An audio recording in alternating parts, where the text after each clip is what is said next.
ਵਾਹਿਗੁਰੂ ਸਾਹਿਬ JIO.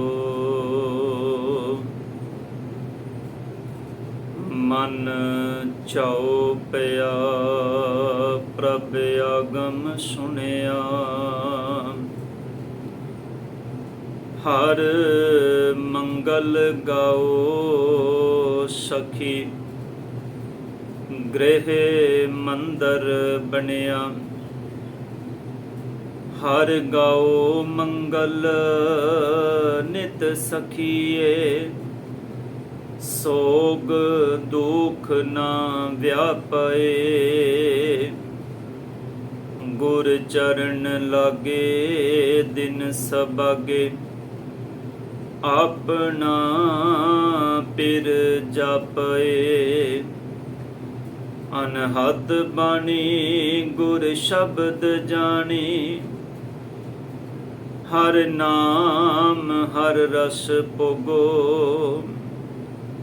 ਕਹਿ ਨਾਨਕ ਪ੍ਰਭ ਆਪ ਮਿਲਿਆ, ਕਰਨ ਕਾਰਨ ਜੋਗੋ। ਕਹਿ ਨਾਨਕ ਪ੍ਰਭ ਆਪ ਮਿਲਿਆ, ਕਰਨ ਕਾਰਨ ਜੋਗੋ। ਪਰਮ ਸਨਮਾਨਯੋਗ ਚਵਰ ਛਤਰ ਤਖਤ ਦੇ ਮਾਲਕ ਧੰਨ ਧੰਨ ਸਾਹਿਬ ਸ੍ਰੀ ਗੁਰੂ ਗ੍ਰੰਥ ਸਾਹਿਬ ਪਾਤਸ਼ਾਹ ਜੀ ਸਤਿਗੁਰਾਂ ਦੇ ਪਾਵਨ ਪਵਿੱਤਰ ਨਿੱਘੀ ਗੋਦ ਅੰਦਰ ਸੁਭਾਏਮਾਨ ਗੁਰੂ ਸਰੂਪ ਗੁਰੂ ਪਿਆਰੀ ਸਾਧ ਸੰਗਤ ਜੀਓ। ਸਤਿਗੁਰਾਂ ਨੇ ਅਪਾਰ ਕਿਰਪਾ ਕੀਤੀ ਹੈ। ਬੜੇ ਪਿਆਰ ਔਰ ਬੜੀ ਭਾਵਨਾ ਦੇ ਨਾਲ ਸਤਿਗੁਰ ਦੀ ਪਾਵਨ ਗੋਦ ਵਿੱਚ ਬੈਠ ਕੇ ਆਪ ਸਹਿਬਾਂ ਦੀ ਸਿਫਤ ਸਲਾਹ ਅੰਮ੍ਰਿਤਮਈ ਬਾਣੀ ਦੇ ਕੀਰਤਨ ਗੁਰੂ ਸਵਾਰਿਆਂ ਪਾਸੋਂ ਸਰਵਨ ਕਰ ਰਹੇ ਸੋ। ਧੰਨ ਗੁਰੂ ਅਮਰਦਾਸ ਪਾਤਸ਼ਾਹ ਜੀ, ਜਿਨ੍ਹਾਂ ਦੀ ਮੁਬਾਰਕ ਮੁਕੱਦਸ ਪਾਵਨ ਰਸਨਾ ਤੋਂ ਉਚਾਰਨ ਕੀਤੇ ਅੰਮ੍ਰਿਤ ਬਚਨ ਪਾਵਨ ਸ਼੍ਰੀ ਅਨੰਦ ਸਾਹਿਬ ਜੀ ਦੀ ਅੰਮ੍ਰਿਤ ਬਾਣੀ ਦੀ ਵਿਚਾਰ ਜੋ ਪਿਛਲੇ ਸਮੇਂ ਤੋਂ ਲੈ ਕਰਕੇ ਆਪ ਜੀ ਇਹਨਾਂ ਪਾਵਨ ਦੀਵਾਨਾਂ ਵਿੱਚ ਸਰਵਨ ਕਰ ਰਹੇ ਹੋ। ਵਿਚਾਰ ਅਧੀਨ ਇਹ ਪਾਵਨ ਪੌੜੀ ਜੋ ਧੰਨ ਗੁਰੂ ਗ੍ਰੰਥ ਸਾਹਿਬ ਪਾਤਸ਼ਾਹ ਜੀ ਦੀ ਪਾਵਨ ਅੰਗ 921 ਤੇ ਸੁਭਾਏਮਾਨ ਔਰ 34 ਨੰਬਰ ਪੌੜੀ ਹੈ। ਇਹ ਪਾਵਨ ਪੌੜੀ ਆਪ ਜੀ ਨੇ ਬੜੇ ਪਿਆਰ ਨਾਲ ਸਰਵਨ ਕੀਤੀ ਹੈ। ਆਓ ਅਗਲੇ ਸਮੇਂ ਲਈ ਆਪਾਂ ਇਸ ਪਾਵਨ ਪੌੜੀ ਨੂੰ ਸਤਿਗੁਰ ਕੀ ਪਾਵਨ ਅੰਮ੍ਰਿਤ ਬਾਣੀ ਦੇ ਅੰਦਰੋਂ ਸਮਝਣ ਦਾ ਯਤਨ ਕਰਨਾ ਹੈ ਕਿ ਧੰਨ ਗੁਰੂ ਅਮਰਦਾਸ ਪਾਤਸ਼ਾਹ ਜੀ ਨੇ ਇਸ ਪਾਵਨ ਪੌੜੀ ਦੇ ਅੰਦਰ ਆਤਮਿਕ ਉਪਦੇਸ਼ ਦੀ ਜੋ ਦਾਤ ਬਖਸ਼ੀ ਹੈ, ਉਹ ਅੰਮ੍ਰਿਤ ਦਾਤ ਇਸ ਪਾਵਨ ਪੌੜੀ ਦੇ ਅੰਦਰ ਸਤਿਗੁਰ ਜੀ ਸਾਨੂੰ ਕੀ ਉਪਦੇਸ਼ ਕਰਦੇ ਨੇ। ਸਾਧ ਸੰਗਤ ਆਪ ਜਿਤਨੇ ਤਨ ਸਤਿਗੁਰ ਕੀ ਗੋਦ ਵਿੱਚ ਜੁੜ ਬੈਠੇ ਹੋ, ਕਰੋ ਕਿਰਪਾ ਸਹਿਬਾਂ ਦੀ ਪਾਵਨ ਬਾਣੀ ਦੀ ਵਿਚਾਰ ਆਰੰਭ ਕਰਨ ਤੋਂ ਪਹਿਲਾਂ ਆਪ ਜੀ ਆਪਣੀ ਅਸੀਸ ਬਖਸ਼ੋ। ਬੁਲਾਓ ਫਤਿਹ ਜੀ। ਵਾਹਿਗੁਰੂ ਜੀ ਕਾ ਖਾਲਸਾ, ਵਾਹਿਗੁਰੂ ਜੀ ਕੀ ਫਤਿਹ। ਸਤਿਗੁਰੂ ਧੰਨ ਸਾਹਿਬ ਸ੍ਰੀ ਗੁਰੂ ਗ੍ਰੰਥ ਸਾਹਿਬ ਪਾਤਸ਼ਾਹ ਜੀ ਸਤਿਗੁਰਾਂ ਦੀ ਅੰਮ੍ਰਿਤਮਈ ਬਾਣੀ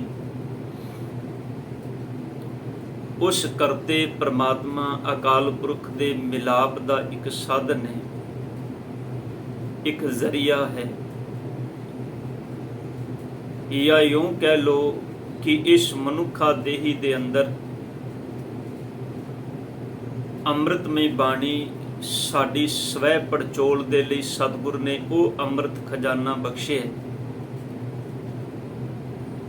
ਕਿ ਇਸ ਸੰਸਾਰ ਦੀ ਮੋਹ ਮਾਇਆ ਦੇ ਵਿੱਚ ਗ੍ਰਸਤ ਹੋਇਆ ਮਨੁੱਖ ਜਦੋਂ ਆਪਣੇ ਵਜੂਦ ਤੋਂ ਟੁੱਟ ਜਾਂਦਾ ਹੈ, ਜਦੋਂ ਆਪਣੇ ਆਪੇ ਤੋਂ ਟੁੱਟ ਜਾਂਦਾ ਹੈ, ਫਿਰ ਉਹਨੂੰ ਆਪਣੇ ਆਪੇ ਦੀ ਸਮਝਣ ਦੀ ਜਿਹੜੀ ਜਾਂਚ ਹੈ ਉਹ ਧੰਨ ਗੁਰੂ ਗ੍ਰੰਥ ਸਾਹਿਬ ਪਾਤਸ਼ਾਹ ਜੀ ਦੀ ਅੰਮ੍ਰਿਤ ਬਾਣੀ ਬਖਸ਼ਿਸ਼ ਕਰਦੀ ਹੈ। ਦੁਨੀਆ ਦੇ ਅੰਦਰ ਗਿਆਨ ਦੀ ਕੋਈ ਘਾਟ ਨਹੀਂ ਹੈ ਸਾਧ ਸੰਗਤ। ਗਿਆਨ ਦੁਨਿਆਵੀ ਤਲ ਤੇ ਬੰਦਾ ਬਹੁਤ ਤਰ੍ਹਾਂ ਦਾ ਹਾਸਲ ਕਰ ਸਕਦਾ ਹੈ, ਪਰ ਉਸ ਗਿਆਨ ਦੇ ਨਾਲ ਅਕਸਰ ਮਨੁੱਖ ਦੇ ਅੰਦਰ ਦੀ ਭਟਕਣਾ ਵਿਕਾਸ ਕਰਦੀ ਹੈ, ਵੱਧਦੀ ਹੈ। ਪਰ ਉਸ ਗਿਆਨ ਦੇ ਨਾਲ ਮਨੁੱਖ ਨੂੰ ਆਪਣੇ ਅੰਦਰ ਚਿੰਤਨ ਕਰਨ ਦੀ ਸੋਝੀ ਪ੍ਰਾਪਤ ਨਹੀਂ ਹੁੰਦੀ। ਸਾਧ ਸੰਗਤ, ਸਾਇੰਸ ਨੇ ਬਹੁਤ ਤਰੱਕੀ ਕੀਤੀ ਹੈ, ਪਰ ਸਾਇੰਸ ਨੇ ਬਾਹਰਮੁਖੀ ਤਰੱਕੀ ਤੇ ਬਹੁਤ ਕੀਤੀ ਹੈ। ਪਰਮਾਤਮਾ ਦੀ ਬਣਾਈ ਇਸ ਕੁਦਰਤ ਦੇ ਅੰਦਰੋਂ ਬਹੁਤ ਕੁਝ ਖੋਜਿਆ ਹੈ ਤੇ ਬਹੁਤ ਕੁਝ ਖੋਜ ਰਹੀ ਹੈ, ਔਰ ਅੱਗੇ ਵੀ ਬਹੁਤ ਕੁਝ ਖੋਜੇਗੀ। ਪਰ ਸਰੀਰਕ ਤਲ ਤੇ ਮਨੁੱਖ ਆਦਿ ਕਾਲ ਦੇ ਵਿੱਚ ਜਿਨ੍ਹਾਂ ਮੁਸੀਬਤਾਂ ਤੇ ਚਿੰਤਾਵਾਂ ਤੇ ਦੁੱਖਾਂ ਦੇ ਵਿੱਚ ਜਿੰਦਾ ਸੀ, ਅੱਜ ਉਹ ਦੁੱਖ ਚਿੰਤਾਵਾਂ ਦਾ ਘੇਰਾ ਵਧਿਆ, ਘਟਿਆ ਨਹੀਂ। ਹੋਣਾ ਤੇ ਇਹ ਚਾਹੀਦਾ ਸੀ ਵੀ ਜਿਵੇਂ ਜਿਵੇਂ ਬੰਦੇ ਨੇ ਵਿਕਾਸ ਕੀਤਾ ਹੈ ਬਾਹਰਮੁਖੀ, ਉਸ ਵਿਕਾਸ ਦੇ ਨਾਲ ਨਾਲ ਬੰਦੇ ਨੂੰ, ਮਨੁੱਖ ਨੂੰ ਇਹਨਾਂ ਚਿੰਤਾਵਾਂ, ਇਹਨਾਂ ਦੁੱਖਾਂ ਤੋਂ ਰਾਹਤ ਮਿਲਣੀ ਚਾਹੀਦੀ ਸੀ। ਪਰ ਇਹਨਾਂ ਦੁੱਖਾਂ ਤੋਂ ਰਾਹਤ ਨਹੀਂ ਮਿਲੀ, ਬਲਕਿ ਚਿੰਤਾਵਾਂ, ਤ੍ਰਿਸ਼ਨਾ ਤੇ ਇਹਨਾਂ ਦੁੱਖਾਂ ਤੇ ਵਿਕਾਰਾਂ ਦਾ ਘੇਰਾ ਹੋਰ ਜ਼ਿਆਦਾ ਮਜ਼ਬੂਤ ਹੋ ਗਿਆ।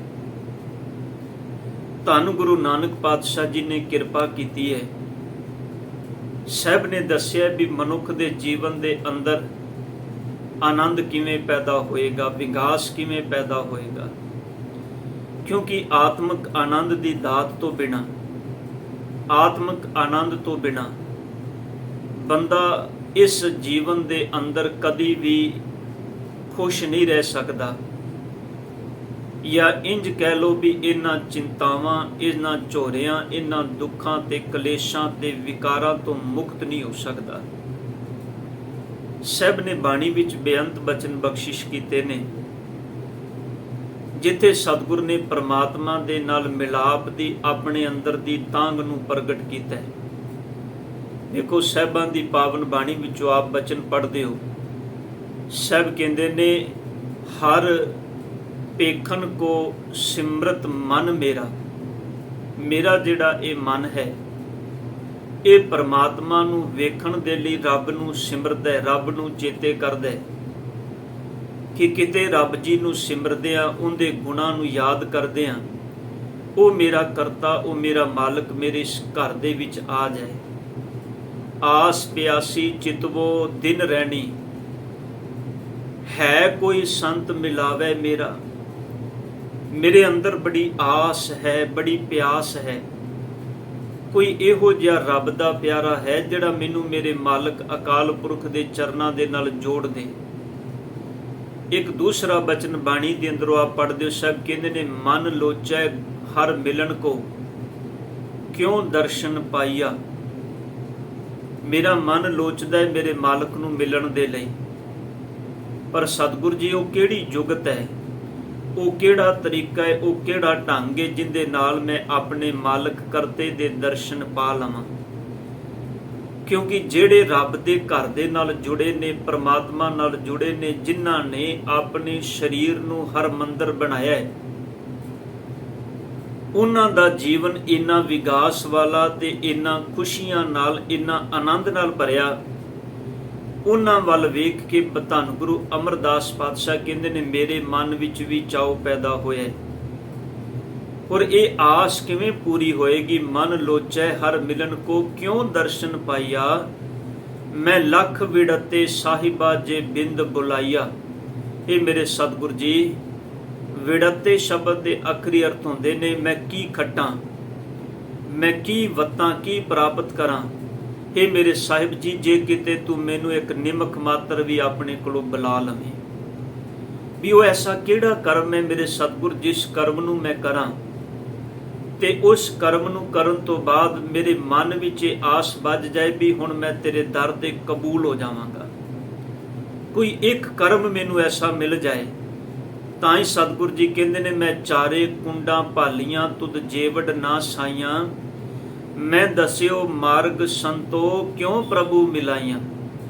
ਮੈਨੂੰ ਮਾਰਗ ਦੱਸੋ ਵੀ ਮੈਂ ਪ੍ਰਭੂ ਨੂੰ ਕਿਵੇਂ ਮਿਲਾਂ। ਸਾਹਿਬਾਂ ਦੇ ਪਾਵਨ ਬਚਨ ਬਾਣੀ ਵਿੱਚੋਂ ਆ ਪੜ੍ਹਦੇ ਹੋ, ਦਰਸ਼ਨ ਪਿਆਸੀ ਦਿਨ ਸਰਾਤ, ਚਿਤਮੋ ਅਨ ਦਿਨ ਨੀਤ, ਖੋਲ ਕਪਟ ਗੁਰ ਮੇਲੀਆ, ਨਾਨਕ ਹਰ ਸੰਗ ਮੀਤ। ਅੰਦਰ ਤਾਂਗੇ ਗੁਰੂ ਅਮਰਦਾਸ ਪਾਤਸ਼ਾਹ ਜੀ ਅੱਜ ਇਹਨਾਂ ਪਾਵਨ ਬਚਨਾਂ ਵਿੱਚ ਬਖਸ਼ਦੇ ਨੇ। ਸਾਹਿਬ ਕਹਿੰਦੇ ਨੇ, ਮਨ ਚਾਉ ਭਇਆ, ਮੇਰੇ ਮਨ ਦੇ ਅੰਦਰ ਚਾਹ ਪੈਦਾ ਹੋਇਆ, ਮੇਰੇ ਮਨ ਦੇ ਅੰਦਰ ਉਮਾ ਪੈਦਾ ਹੋਇਆ। ਪ੍ਰਭ ਆਗਮ ਸੁਣਿਆ, ਜਦੋਂ ਮੈਂ ਪ੍ਰਭੂ ਨੂੰ ਆਪਣੇ ਹਿਰਦੇ ਰੂਪੀ ਸੇਜਾ ਤੇ ਆਂਦਿਆਂ ਹੋਇਆ ਸੁਣਿਆ। ਇੱਕ ਬੇਨਤੀ ਸਾਧ ਸੰਗਤ ਮੈਂ ਹੋਰ ਆਪ ਜੀ ਦੇ ਚਰਨਾਂ ਵਿੱਚ ਕਰਦਾ ਜਾਵਾਂ। ਅਕਸਰ ਜਦੋਂ ਕਿਸੇ ਸਤਿਗੁਰ ਦਾ ਪੁਰਬ ਹੁੰਦਾ ਹੈ, ਪ੍ਰਕਾਸ਼ ਪੁਰਬ ਹੁੰਦਾ ਹੈ, ਅਸੀਂ ਇਹ ਪਾਵਨ ਬਚਨ ਕੀਰਤਨ ਦੇ ਰੂਪ ਵਿੱਚ, ਮੰਗਲਾਚਰਨ ਦੇ ਰੂਪ ਵਿੱਚ ਇਹ ਪਾਵਨ ਬਚਨ ਬੜੀ ਵਾਰੀ ਸਰਵਣ ਕਰਦੇ ਹਾਂ। ਇਹਦਾ ਸੰਬੰਧ, ਇਹ ਸ਼ਬਦ ਦਾ ਸੰਬੰਧ ਬਾਹਰਮੁਖੀ ਗੁਰੂ ਦੇ ਆਉਣ ਦੇ ਨਾਲ ਨਹੀਂ। ਅਸਲ ਵਿੱਚ ਇਹ ਸ਼ਬਦ ਦਾ ਸੰਬੰਧ ਹਿਰਦੇ ਰੂਪੀ ਸੇਜਾ ਤੇ ਪ੍ਰਮਾਤਮਾ ਦੇ ਆਣ ਦੇ ਨਾਲ ਹੈ। ਪਾਤਸ਼ਾਹ ਕਹਿੰਦੇ ਨੇ, ਜਦੋਂ ਮੈਂ ਇਹ ਸੁਣਿਆ ਕਿ ਮੇਰਾ ਮਾਲਕ, ਮੇਰਾ ਕਰਤਾ, ਮੇਰਾ ਪ੍ਰਮਾਤਮਾ, ਮੇਰਾ ਖਸਮ, ਮੇਰਾ ਉਹ ਮਾਲਕ, ਉਹ ਮੇਰੇ ਹਿਰਦੇ ਰੂਪੀ ਸੇਜਾ ਤੇ ਆ ਗਿਆ, ਮੇਰੇ ਹਿਰਦੇ ਰੂਪੀ ਸੇਜਾ ਤੇ ਆ ਰਿਹਾ, ਉਹਦੇ ਆਣ ਦੀ ਗੱਲ ਸੁਣ ਕੇ ਮੇਰੇ ਮਨ ਵਿੱਚ ਚਾਉ ਪੈਦਾ ਹੋਇਆ। ਇੱਕ ਬੇਨਤੀ ਹੋਰ ਸਾਧ ਸੰਗਤ, ਬਾਣੀ ਦੇ ਅੰਦਰ ਸਤਿਗੁਰੂ ਨੇ ਚਾਉ ਦੀ ਗੱਲ ਬੜੀ ਕੀਤੀ ਹੈ। ਇੱਕ ਚਾਉ ਹੁੰਦਾ ਹੈ ਜਿਹੜਾ ਬਾਹਰਮੁਖੀ ਹੈ, ਜਿਵੇਂ ਸਾਹਿਬ ਬਾਣੀ ਵਿੱਚ ਕਹਿੰਦੇ ਨੇ, ਨੱਚਣ ਕੁੱਦਣ ਮਨ ਕਾ ਚਾਉ, ਇਹ ਸਾਡੇ ਮਨ ਦਾ ਚਾਅ ਹੈ। ਪਰ ਸੱਚ ਇਹ ਹੈ ਵੀ ਸਾਧ ਸੰਗਤ, ਬੰਦਾ ਮਨ ਦੇ ਚਾਅ ਤੇ ਬੜੇ ਪੂਰੇ ਕਰਦਾ ਹੈ। ਮਨ ਦੇ ਚਾਉ ਇਹ ਚਾਹੁੰਦਾ ਮੇਰੇ ਸਾਰੇ ਪੂਰੇ ਹੋ ਜਾਣ, ਪਰ ਸਤਿਗੁਰ ਪਾਤਸ਼ਾਹ ਕਹਿੰਦੇ ਨੇ, ਉਹ ਚਾਉ ਨਹੀਂ ਪੂਰਾ ਕਰਨਾ ਚਾਹੁੰਦਾ ਜਿਸ ਚਾਉ ਦੇ ਨਾਲ ਇਹਨੂੰ ਆਤਮਿਕ ਆਨੰਦ ਮਿਲਣਾ ਸੀ। ਉਹ ਚਾਉ ਇਹਦੇ ਅੰਦਰ ਪੈਦਾ ਹੀ ਨਹੀਂ ਹੁੰਦਾ। ਉਹ ਚਾਉ ਇਹਦੇ ਅੰਦਰ ਪੈਦਾ ਕਿਵੇਂ ਹੋਏਗਾ? ਉਹ ਚਾਉ ਇਹਦੇ ਅੰਦਰ ਉਦੋਂ ਪੈਦਾ ਹੋਏਗਾ ਸਾਧ ਸੰਗਤ, ਜਦੋਂ ਇਹ ਪੱਦਾ ਚੱਟੀ ਕਰਮ ਤੋਂ ਬਾਹਰ ਨਿਕਲ ਕੇ ਗੁਰੂ ਦੇ ਸ਼ਬਦ ਨਾਲ ਪਿਆਰ ਕਰੇਗਾ। ਇਹ ਗੱਲ ਚੇਤੇ ਰੱਖੀਏ, ਜਿਸ ਚੀਜ਼ ਨਾਲ ਪਿਆਰ ਹੁੰਦਾ ਹੈ ਨਾ, ਬੰਦਾ ਉਸ ਦੇ ਚਾਉ ਮਨ ਵਿੱਚ ਰੱਖਦਾ ਹੈ। ਕਿਸੇ ਦੀ ਸੋਹਣੀ ਗੱਡੀ ਵੇਖੀ ਤੇ ਮਨ 'ਚ ਚਾਉ ਪੈਦਾ ਹੋਇਆ ਵੀ ਮੇਰੇ ਕੋਲੋਂ ਵੀ ਐਸੀ ਹੋਣੀ ਚਾਹੀਦੀ ਹੈ। ਤੇ ਜਦੋਂ ਮਨ 'ਚ ਚਾਉ ਪੈਦਾ ਹੋਇਆ, ਫਿਰ ਮਨ ਅੰਦਰ ਉਸ ਚੀਜ਼ ਨਾਲ ਪ੍ਰੀਤ ਪੈਦਾ ਹੋਈ, ਫਿਰ ਉਸ ਚੀਜ਼ ਨੂੰ ਪ੍ਰਾਪਤ ਕਰਨ ਦਾ ਉਦਮ ਪੈਦਾ ਹੋਇਆ, ਚਾਉ ਪੈਦਾ ਹੋਇਆ। ਕਿਸੇ ਦਾ ਘਰ ਸੋਹਣਾ ਵੇਖਿਆ ਤੇ ਮਨ 'ਚ ਚਾਉ ਪੈਦਾ ਹੋ ਗਿਆ ਵੀ ਮਨਾ, ਤੇਰੀ ਕੁੱਲੀ ਤੇ ਬੜੀ ਛੋਟੀ ਜਿਸ ਤੂੰ ਘਰ ਵਿੱਚ ਰਹਿਣਾ, ਕਿੰਨਾ ਚੰਗਾ ਹੁੰਦਾ ਜੇ ਇੰਨਾ ਵੱਡਾ ਘਰ ਤੇਰੇ ਕੋਲ ਹੁੰਦਾ। ਹੁਣ ਉਹ ਚਾਉ ਨੂੰ ਪੂਰਾ ਕਰਨ ਦੇ ਲਈ ਉਦਮ ਕਰਦਾ ਹੈ। ਸਤਿਗੁਰੂ ਗੁਰੂ ਗ੍ਰੰਥ ਸਾਹਿਬ ਪਾਤਸ਼ਾਹ ਜੀ ਕਹਿੰਦੇ ਨੇ, ਅਸਲ ਵਿੱਚ ਚਾਉ ਉਦੋਂ ਹੀ ਪੂਰਾ ਹੁੰਦਾ ਹੈ ਜਦੋਂ ਗੁਰੂ ਦੇ ਨਾਲ ਪ੍ਰੀਤ ਬਣ ਜਾਏ। ਜਿੰਨੀ ਦੇਰ ਤੱਕ ਇਹਦੀ ਸਤਿਗੁਰ ਨਾਲ ਪ੍ਰੀਤ ਨਹੀਂ ਬਣੇਗੀ, ਕਿਉਂਕਿ ਜਿਸ ਚੀਜ਼ ਨਾਲ ਪ੍ਰੀਤ ਬਣਦੀ ਹੈ ਉਹਦਾ ਚਾਉ ਮਨ ਵਿੱਚ ਪੈਦਾ ਹੁੰਦਾ ਹੈ। ਤੁਸੀਂ ਬਾਣੀ ਵਿੱਚੋਂ ਇੱਕ ਬਚਨ ਪੜ੍ਹਦੇ ਹੋ, ਗੁਰੂ ਅਰਜੁਨ ਸਾਹਿਬ ਜੀ ਦਾ ਪਾਵਨ ਬਚਨ ਹੈ, ਸੂਹੀ ਰਾਗ ਵਿੱਚ। ਪਾਤਸ਼ਾਹ ਕਹਿੰਦੇ ਨੇ, ਵਿਸਰ ਨਾਹੀ ਦਾਤਾਰ ਆਪਣਾ ਨਾਮ ਦੇ, ਗੁਣ ਗਾਵਾਂ ਦਿਨ ਰਾਤ ਨਾਨਕ ਚਾਓ ਇਹ। ਸਤਿਗੁਰੂ ਕਹਿੰਦੇ ਨੇ, ਮੈਂ ਦਿਨ ਰਾਤ ਮੇਰੇ ਮਾਲਕ ਤੇਰੇ ਗੁਣ ਗਾਵਾਂ। ਮੇਰੇ ਮਨ ਵਿੱਚ ਇਹ ਚਾਉ ਪੈਦਾ ਹੋ ਗਿਆ, ਮੇਰੇ ਮਨ ਵਿੱਚ ਇਹ ਤਾਂਘ ਪੈਦਾ ਹੋ ਗਈ ਹੈ। ਜਿੰਦੇ ਮਨ ਵਿੱਚ ਤਾਂਘ ਪੈਦਾ ਹੋਵੇ ਉਹ ਫਿਰ ਗੁਰੂ ਨੂੰ ਹਰ ਹਾਲ ਵਿੱਚ ਮਿਲਦਾ ਹੈ। ਧੰਨ ਗੁਰੂ ਅਮਰਦਾਸ ਪਾਤਸ਼ਾਹ ਜੀ ਸਤਿਗੁਰਾਂ ਦੇ ਜੀਵਨ ਦੀ ਇੱਕ ਬੜੀ ਪਿਆਰੀ ਘਟਨਾ ਹੈ। ਗੱਲ ਇਸ ਚਾਉ ਦੀ ਗੱਲ ਸਮਝ ਵਿੱਚ ਆਈ ਇਸ ਕਰਕੇ ਸਾਧ ਸੰਗਤ, ਕਿਉਂਕਿ ਸ਼ਬਦ ਨੂੰ ਵਿਚਾਰਨ ਦਾ ਮਤਲਬ ਹੀ ਇਹ ਹੈ ਵੀ ਸ਼ਬਦ ਦੇ ਅੰਦਰ ਦੇ ਭਾਵ ਦੀ ਸੋਝੀ ਆ ਜਾਏ। ਸਤਿਗੁਰੂ ਗੁਰੂ ਅਮਰਦਾਸ ਪਾਤਸ਼ਾਹ ਜੀ ਦੇ ਚਰਨਾਂ ਦੇ ਵਿੱਚ ਇੱਕ ਸਿੱਖ ਰੋਜ਼ਾਨਾ ਜੁੜਦਾ ਹੈ, ਜਿੰਦਾ ਨਾਮ ਇਤਿਹਾਸ ਵਿੱਚ ਭਾਈ ਪਾਰੋ ਜੁਲਕਾ ਕਰਕੇ ਆਇਆ। ਇਹਨੂੰ ਸਤਿਗੁਰ ਨੇ ਪਰਮਹੰਸ ਦੀ ਉਪਾਧੀ ਦਿੱਤੀ ਹੋਈ ਸੀ। ਇਹਨੂੰ ਸਤਿਗੁਰ ਕਹਿੰਦੇ ਸੀ ਇਹ ਗੁਰੂ ਦਾ ਪਰਮਹੰਸ ਹੈ। ਇੱਕ ਹੰਸ ਹੁੰਦਾ ਹੈ, ਇਹ ਹੰਸ ਤੋਂ ਵੀ ਵੱਡਾ ਪਰਮਹੰਸ ਹੈ। ਇਤਿਹਾਸ ਲਿਖਦੇ ਨੇ ਇਹਦੀ ਨਿਤਾਂ ਪ੍ਰਤੀ ਦੀ ਕਿਰਿਆ ਸੀ। ਇਹਨੇ ਅੰਮ੍ਰਿਤ ਵੇਲੇ ਆਪਣੇ ਘਰ ਤੋਂ ਚੱਲਣਾ, ਧੰਨ ਗੁਰੂ ਅਮਰਦਾਸ ਪਾਤਸ਼ਾਹ ਜੀ ਦੇ ਚਰਨਾਂ ਵਿੱਚ ਪਹੁੰਚਣਾ, ਬਿਆਸਾ ਨਦੀ ਨੂੰ ਪਾਰ ਕਰਕੇ, ਬਿਆਸਾ ਨਦੀ ਤੋਂ ਦੂਜੇ ਪਾਸੇ ਇਹਦਾ ਘਰ ਪਿੰਡ ਸੀ।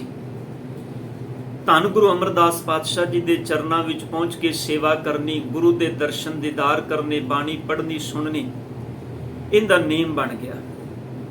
ਹੁਣ ਇਹ ਨੇਮ ਇਹਦੇ ਮਨ ਵਿੱਚ ਇੱਕ ਚਾਉ ਬਣ ਕੇ ਪੈਦਾ ਹੁੰਦਾ ਹੈ। ਇਹ ਦੁਨੀਆ ਦੇ ਕਰਮ ਕਰਨੇ ਭੁੱਲ ਜਾਂਦਾ ਹੈ, ਪਰ ਆਪਣੇ ਗੁਰੂ ਦੇ ਦੀਦਾਰ ਕਰਨੇ ਨਹੀਂ ਭੁੱਲਦਾ। ਇਹ ਸਵੇਰੇ ਘਰੋਂ ਚੱਲਦਾ ਹੈ, ਘੋੜੇ ਤੇ ਸਵਾਰ ਹੁੰਦਾ ਹੈ। ਮਾਇਆ ਪੱਖੋਂ ਬੜਾ ਸਮਰੱਥ ਸੀ ਭਾਈ ਪਾਰੋ, ਤੇ ਬਾਣੀ ਪੜ੍ਹਨੀ ਸ਼ੁਰੂ ਕਰ ਦਿੰਦਾ ਹੈ। ਤੇ ਬਾਣੀ ਪੜ੍ਹਦਿਆਂ ਪੜ੍ਹਦਿਆਂ ਧੰਨ ਗੁਰੂ ਅਮਰਦਾਸ ਸਾਹਿਬ ਜੀ ਦੇ ਚਰਨਾਂ ਦੇ ਵਿੱਚ ਪਹੁੰਚ ਜਾਂਦਾ ਹੈ। ਇੱਕ ਦਿਨ ਸਬੱਬ ਬਣਿਆ, ਬਿਆਸਾ ਨਦੀ ਦੇ ਅੰਦਰ ਹੜ੍ਹ ਆਇਆ, ਪਾਣੀ ਬੜਾ ਚੜ੍ਹਿਆ ਹੋਇਆ ਸੀ। ਇਧਰੋਂ ਮੁਗਲ ਫੌਜ ਦਾ ਇੱਕ ਸੈਨਿਕ, ਇੱਕ ਵਜ਼ੀਰ ਜਿਹੜਾ ਆਪਣੇ ਨਾਲ ਆਪਣੀ ਫੌਜ ਦੀ ਟੁਕੜੀ ਲੈ ਕੇ ਬਿਆਸਾ ਨਦੀ ਤੇ ਪਹੁੰਚੇ। ਬਹਾਵ ਬੜਾ ਜ਼ਿਆਦਾ ਸੀ। ਇਹ ਬਿਆਸਾ ਨਦੀ ਦੇ ਇੱਕ ਪਾਸੇ ਬਹਿ ਕੇ ਆਪਣੀ ਟੁਕੜੀ ਦੇ ਨਾਲ ਉਡੀਕ ਕਰਨ ਲੱਗਾ ਵੀ ਕਿਦੋਂ ਪਾਣੀ ਘਟੇ ਤੇ ਕਿਦੋਂ ਮੈਂ ਪਾਣੀ ਘਟਣ ਤੋਂ ਬਾਅਦ ਬਿਆਸਾ ਪਾਰ ਕਰਕੇ ਆਪਣੀ ਮੰਜ਼ਿਲ ਤੇ ਜਾਵਾਂ।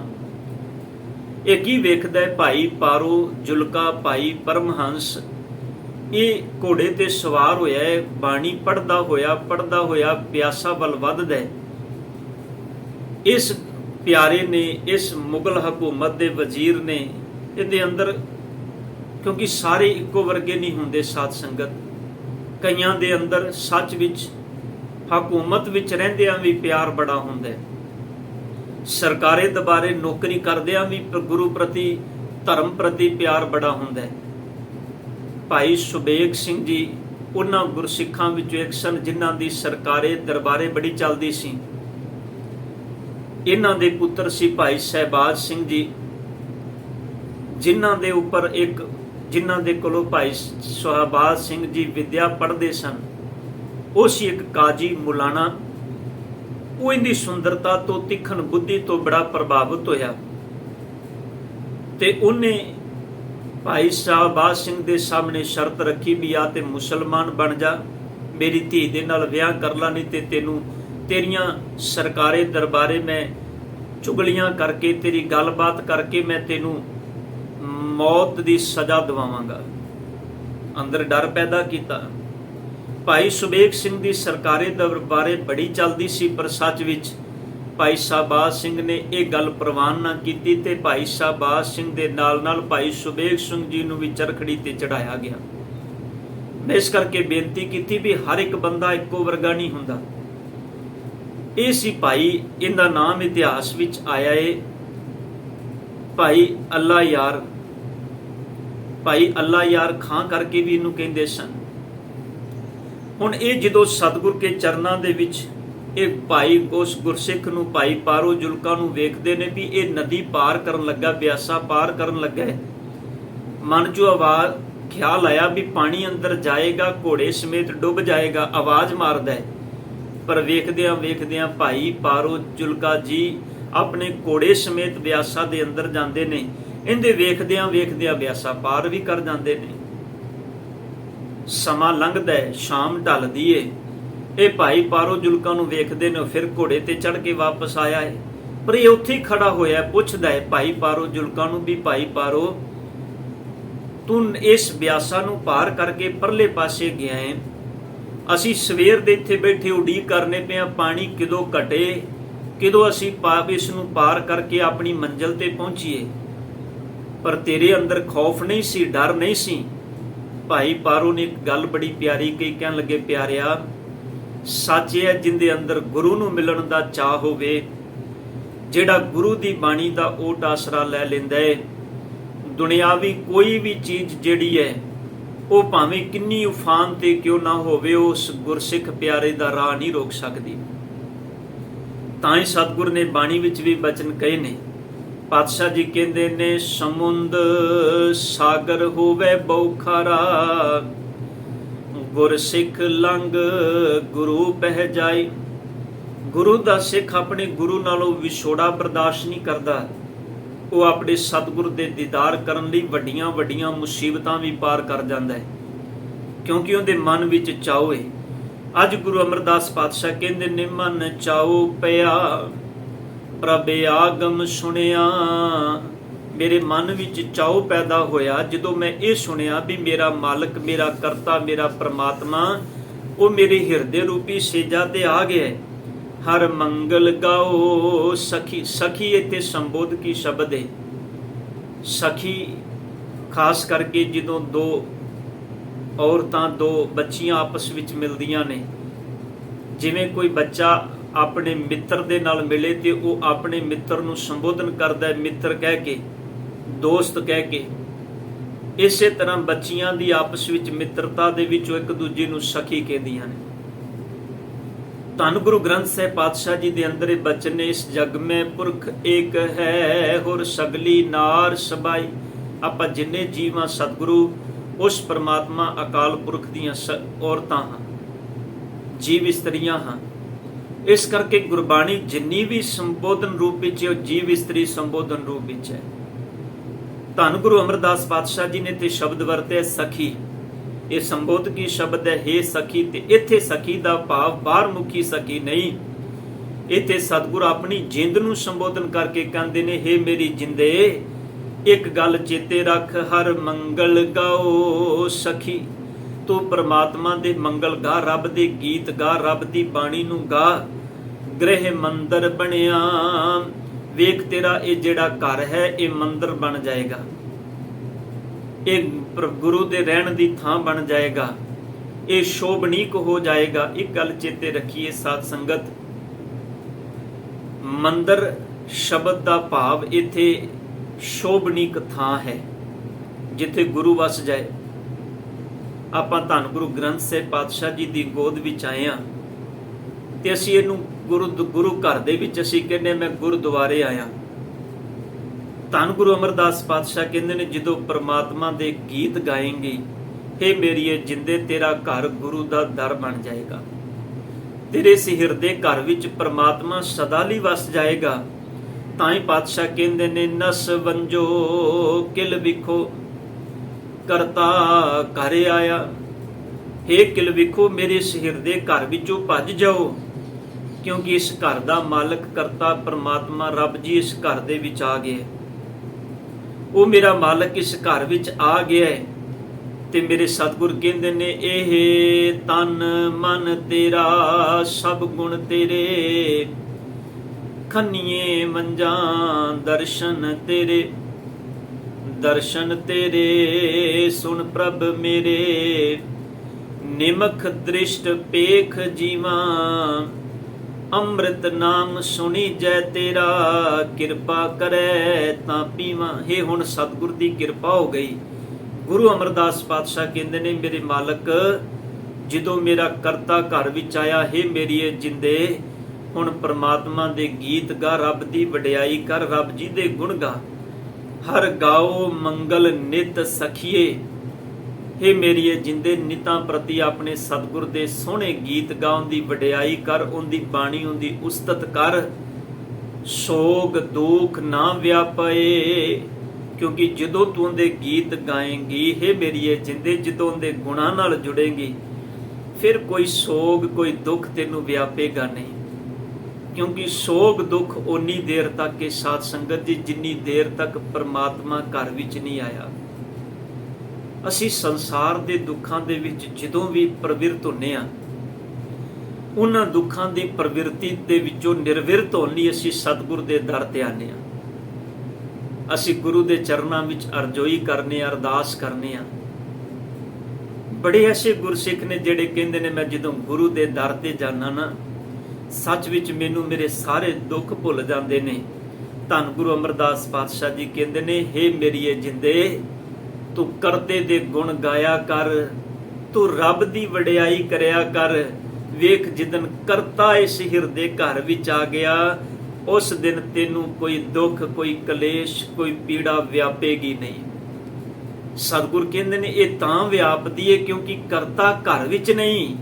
ਜਿਸ ਦਿਨ ਕਰਤਾ ਘਰ ਵਿੱਚ ਆ ਗਿਆ, ਧੰਨ ਗੁਰੂ ਅਮਰਦਾਸ ਜੀ ਕਹਿੰਦੇ ਨੇ ਫਿਰ ਸੋਗ ਦੁੱਖ ਨਾ ਵਿਆਪੇ। ਉਹ ਦਿਨ ਫਿਰ ਕੋਈ ਸੋਗ, ਕੋਈ ਦੁੱਖ, ਕੋਈ ਚਿੰਤਾ, ਕੋਈ ਕਲੇਸ਼, ਕੋਈ ਕਲਾ ਨਹੀਂ ਵਿਆਪੇਗੀ। ਤਾਂ ਹੀ ਸਤਿਗੁਰ ਕਹਿੰਦੇ ਨੇ ਹਰ ਬਿਨ ਰਹਿ ਨਾ ਸਕੈ ਮਨ ਮੇਰਾ, ਮੇਰੇ ਪ੍ਰੀਤਮ ਪ੍ਰਾਨ ਹਰ ਪ੍ਰਭ ਗੁਰ ਮਿਲੇ, ਬਹੁਰ ਨਾ ਪਵ ਜਲ ਫੇਰਾ। ਹੁਣ ਮੇਰਾ ਮਨ ਇੱਕ ਨਿਮਖ ਮਾਤਰ ਸਮੇਂ ਲਈ ਵੀ ਗੁਰੂ ਤੋਂ ਦੂਰ ਨਹੀਂ ਰਹਿੰਦਾ। ਮਾਧੋ ਜਲ ਕੀ ਪਿਆਸ ਨਾ ਜਾਏ। ਹੁਣ ਮੇਰੇ ਅੰਦਰੋਂ ਪ੍ਰਮਾਤਮਾ ਦੇ ਨਾਮ ਜਲ ਦੀ ਪਿਆਸ ਮੁੱਕਦੀ ਨਹੀਂ। ਜਲ ਮੈਂ ਅਗਨ ਉਠੀ ਅਧਿਕਾਏ। ਹੁਣ ਅੰਦਰ ਹੋਰ ਤਾਂਗ ਪੈਦਾ ਹੋ ਰਹੀ ਏ ਕਿ ਮੈਂ ਆਪਣੇ ਸਤਿਗੁਰ ਦੀ ਵਡਿਆਈ ਹੋਰ ਕਰਾਂ, ਆਪਣੇ ਮਾਲਕ ਦੇ ਗੁਣ ਹੋਰ ਗਾਵਾਂ। ਗੁਰੂ ਅਮਰਦਾਸ ਕਹਿੰਦੇ ਨੇ ਗੁਰ ਚਰਨ ਲਾਗੇ ਦਿਨ ਸਬਾਗੇ। ਜਦੋਂ ਗੁਰੂ ਦੇ ਚਰਨਾਂ ਦੇ ਨਾਲ, ਗੁਰੂ ਦੇ ਉਪਦੇਸ਼ ਨਾਲ ਮਨ ਜੁੜ ਗਿਆ, ਫਿਰ ਦਿਨ ਸਬਾਗੇ। ਫਿਰ ਪਾਤਸ਼ਾਹ ਕਹਿੰਦੇ ਨੇ ਤੇਰਾ ਇਹ ਜੀਵਨ ਬੜਾ ਸੋਹਣਾ ਬਣ ਜਾਏਗਾ, ਬੜਾ ਪਿਆਰਾ ਬਣ ਜਾਏਗਾ, ਸ਼ੋਭਨੀਕ ਬਣ ਜਾਏਗਾ। ਆਪਣਾ ਪਿਰ ਜਾਪੇ ਹੈ ਮੇਰੀਏ ਜਿੰਦੇ, ਤੂੰ ਆਪਣੇ ਪਿਆਰੇ ਪ੍ਰੀਤਮ ਮਾਲਕ ਰੱਬ ਜੀ ਨੂੰ ਚੇਤੇ ਕਰ। ਬਾਹਰਮੁਖੀ ਸੰਸਾਰ ਦੇ ਅੰਦਰ ਭਟਕਣਾ, ਬੱਧਾ ਰੁੱਧੀ ਗੁਰੂ ਦੇ ਨਾਲ ਨਹੀਂ, ਸੱਚ ਵਿੱਚ ਗੁਰੂ ਨਾਲ ਹਿਰਦੇ ਤੋਂ ਅੰਦਰੋਂ ਪਿਆਰ ਕਰ। ਕਿਉਂਕਿ ਬੱਧਾ ਚੱਟੀ ਜੋ ਪਰੇ, ਨਾ ਗੁਣ ਨਾ ਉਪਕਾਰ, ਸਿੱਧੀ ਖੁਸ਼ੀ ਸਵਾਰੀ ਐ ਨਾਨਕ ਕਾਰਜ ਸਾਰ। ਖੁਸ਼ੀ ਉਸੇ ਕਾਰਜ ਵਿੱਚ ਜਿਹੜਾ ਗੁਰੂ ਦੇ ਦਰ ਨਾਲ ਸ੍ਰੇਸ਼ਟ ਸੁਖ ਦੇਵੇ। ਜਿਹੜਾ ਕਰਮ ਬੱਧਾ ਰੁੱਧੀ ਕੀਤਾ, ਸਤਿਗੁਰ ਕਹਿੰਦੇ ਨੇ ਉਹਦਾ ਕੋਈ ਲਾਭ ਨਹੀਂ। ਬਾਣੀ ਪੜ੍ਹਨੀ ਹੈ ਤੇ ਸਤਿਗੁਰ ਨਾਲ ਪ੍ਰੀਤ ਕਰਕੇ ਪੜ੍ਹ, ਤੇਰੇ ਜੀਵਨ ਦਾ ਆਧਾਰ ਬਣ ਜਾਏ। ਜਿਵੇਂ ਭੁੱਖ ਲੱਗਦੀ ਏ, ਦੌੜਿਆ ਦੌੜਿਆ ਪਦਾਰਥਾਂ ਵੱਲ ਜਾਣੇ, ਇਸੇ ਤਰ੍ਹਾਂ ਅੰਦਰ ਗੁਰੂ ਦੇ ਬਾਣੀ ਦਾ ਪ੍ਰੇਮ ਪੈਦਾ ਕਰ ਕਿ ਤੇਰਾ ਅੰਦਰ ਖਿੱਚਿਆ ਹੋਇਆ ਬਾਣੀ ਵੱਲ ਜਾਏ। ਗੁਰੂ ਅਮਰਦਾਸ ਜੀ ਕਹਿੰਦੇ ਨੇ ਮੇਰੇ ਮਾਲਕ ਉਹ ਘਰ ਸ਼ੋਭਨੀਕ ਹੋ ਜਾਂਦਾ ਹੈ। ਹੇ ਮੇਰੀਏ ਜਿੰਦੇ ਗੁਰ ਚਰਨ ਲਾਗੇ ਦਿਨ ਸਬਾਗੇ, ਆਪਣਾ ਪਿਰ ਜਾਪੇ। ਤੇ ਅੰਤ ਵਿੱਚ ਸਾਹਿਬ ਕਹਿੰਦੇ ਨੇ ਅਨਹਤ ਬਾਣੀ ਗੁਰ ਸ਼ਬਦ ਜਾਣੀ। ਇਹ ਜਿਹੜੀ ਸਤਿਗੁਰ ਦੀ ਅਨਹਤ ਬਾਣੀ ਭਾਵ ਅਨਾਹਤ ਬਾਣੀ, ਇੱਕ ਰਸ ਸਦਾ ਟਿਕਾਉ ਵਾਲੀ ਬਾਣੀ ਹੈ। ਜਿਸ ਹਿਰਦੇ ਦੇ ਅੰਦਰ ਵਸ ਜਾਏ, ਜਿਹੜਾ ਇਸ ਬਾਣੀ ਨਾਲ ਆਪਣੀ ਸੁਰਤ ਜੋੜ ਲਏ, ਗੁਰੂ ਦੇ ਸ਼ਬਦ ਦੇ ਨਾਲ ਮਿਲ ਕੇ, ਕਿਉਂਕਿ ਗੁਰੂ ਦੇ ਸ਼ਬਦ, ਗੁਰੂ ਦੇ ਉਪਦੇਸ਼ ਤੋਂ ਬਿਨਾਂ ਇਹ ਰਸ ਨਹੀਂ ਪੈਦਾ ਹੁੰਦਾ। ਇਹ ਰਸ, ਇਹ ਪਦਾਰਥੀ ਰਸ ਥੋੜਾ ਹੈ ਸਾਧ ਸੰਗਤ, ਜਿਹੜਾ ਭੁੱਖ ਲੱਗੇ ਤੇ ਪੈਦਾ ਹੋਏਗਾ ਨਹੀਂ। ਇਹ ਜਿਸ ਦਿਨ ਪੈਦਾ ਹੁੰਦਾ ਹੈ, ਫਿਰ ਇਹੋ ਜੀ ਅੰਦਰ ਪਿਆਰ, ਅੰਦਰ ਲਗਨ ਪੈਦਾ ਹੁੰਦੀ ਏ। ਬੰਦਾ ਜੀਵਨ ਦੀ ਹਰ ਅਵਸਥਾ ਵਿੱਚ ਗੁਰੂ ਨੂੰ ਆਵਾਜ਼ ਮਾਰਦਾ, ਜੇ ਸੁਖ ਦੇਤਾ ਤੁਝੇ ਅਰਾਧੀ, ਦੁੱਖ ਵੀ ਤੁਝੇ ਧਿਆਈ, ਜੇ ਭੁੱਖ ਦੇਤਾ ਇਤ ਹੀ ਰਾਜਾਂ, ਦੁੱਖ ਵਿੱਚ ਸੁਖ ਮਨਾਈ। ਗੁਰੂ ਅਮਰਦਾਸ ਜੀ ਕਹਿੰਦੇ ਨੇ ਮੇਰੇ ਮਾਲਕ ਹਰ ਨਾਮ ਹਰ ਰਸ ਭੋਗੋ।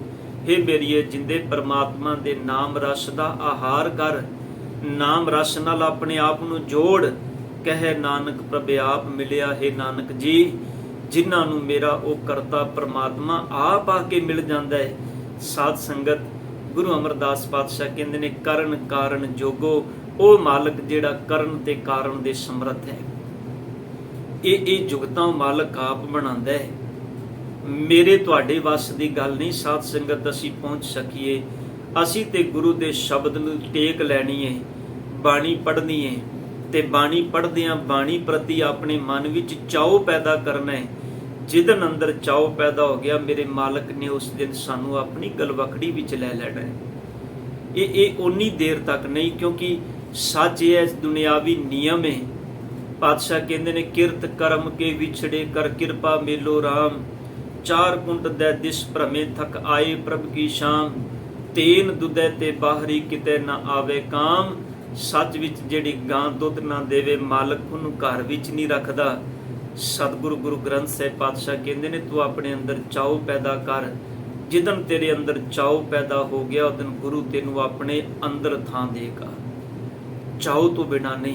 ਤਾਂ ਹੀ ਸਤਿਗੁਰੂ ਜੀ ਕਹਿੰਦੇ ਨੇ ਕਹੇ ਨਾਨਕ ਪ੍ਰਭ ਆਪ ਮਿਲਿਆ, ਕਰਨ ਕਾਰਨ ਜੋਗੋ। ਫਿਰ ਉਹ ਪ੍ਰਭੂ ਆਪ ਮਿਲ ਪੈਂਦਾ ਜਿਹੜਾ ਕਰਨ ਕਾਰਨ ਦੇ ਸਮਰੱਥ ਹੈ।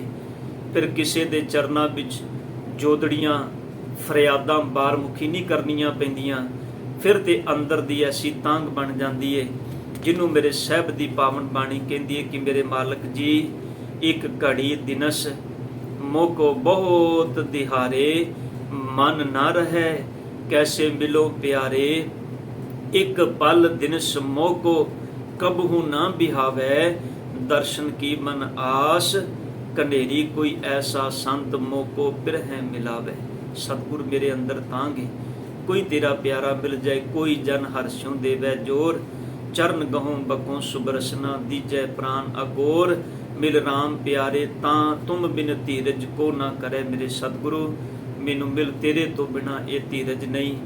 ਸਤਿਗੁਰ ਕਹਿੰਦੇ ਨੇ ਚਾਉ ਪੈਦਾ ਕਰ, ਜਿਨ੍ਹਾਂ ਦੇ ਅੰਦਰ ਚਾਉ ਪੈਦਾ ਹੁੰਦਾ ਹੈ। ਗੁਰੂ ਅਮਰਦਾਸ ਜੀ ਕਹਿੰਦੇ ਨੇ ਕਰਤਾ ਉਹਨਾਂ ਦੇ ਹਿਰਦੇ ਰੂਪੀ ਸੇਜਾ ਤੇ ਨਿਵਾਸ ਕਰਦਾ ਹੈ। ਸਤਿਗੁਰ ਕਿਰਪਾ ਕਰਨ।